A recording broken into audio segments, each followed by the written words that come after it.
Naguère source d'espoir pour des milliers de migrants, la mer Méditerranée est maintenant devenue une fosse commune. Malheureusement, ils ont confirmé qu'il y avait environ 800 personnes à bord du bateau quand ils ont quitté la Libye samedi matin à 8 heures, et qu'il y avait des femmes et des enfants à bord, et aucun d'eux n'a survécu. Depuis le début de l'année, plus de 31 000 personnes ont traversé la Méditerranée pour se rendre en Europe. Avec les mois d'été et un temps plus clément qui approche, ces chiffres devraient augmenter. Et c'est là la tragédie. Car jusqu'à présent, cette année, le nombre de morts est déjà 10 fois plus important qu'il ne l'était en 2014, à la même période. La mort de centaines de milliers de personnes et la mort de centaines de migrants au large des côtes de la Libye n'est pas seulement profondément triste, elle devrait choquer la conscience mondiale. La Méditerranée est en passe de devenir une mer de misère pour des milliers de migrants. Face aux vagues continues de migrants, l'ONU appelle maintenant la communauté internationale à instaurer des mécanismes robustes de sauvetage en mer pour sauver des vies et prévenir d'autres tragédies.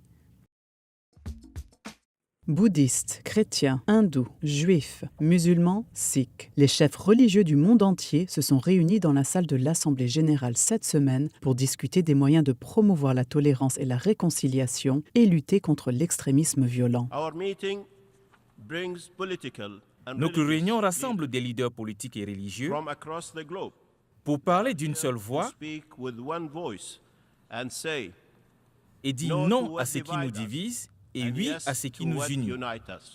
Enraciné dans la marginalisation et les inégalités est essentiel pour endiguer le mécontentement et la frustration qui conduisent souvent à la violence. Relever les défis de la pauvreté et le manque de possibilités en matière d'éducation et d'emploi peut constituer la base d'une approche globale visant à créer des sociétés pacifiques. Le secrétaire général de l'ONU a souligné la contribution essentielle des participants à cet effort.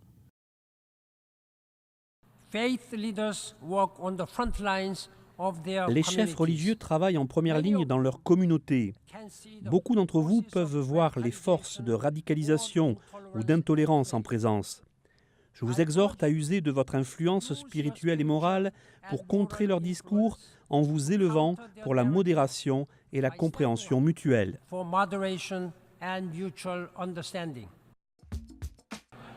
Les enjeux des 370 millions de personnes autochtones que compte le monde ont été au centre des travaux des Nations Unies ces derniers jours.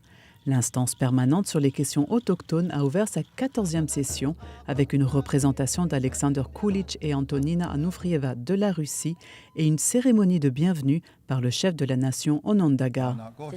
C'est notre façon d'être. Peu importe le nombre de personnes réunies au même endroit, il importe de donner grâce. Maintenant, respectueusement, nous pouvons mettre nos esprits en commun. Parmi les points inscrits à l'ordre du jour de cette session, le développement social, le suicide chez les jeunes, le changement climatique et les droits de l'homme. S'adressant au forum, le vice-secrétaire général Jan Eliasson a appelé les États membres à s'assurer que le nouveau programme de développement durable en cours d'élaboration inclura les droits des peuples autochtones. Efforçons-nous de faire en sorte que les droits économiques, sociaux et culturels des peuples autochtones soient réalisés. Des droits qui sont essentiels pour la dignité et en fait la survie de nous tous.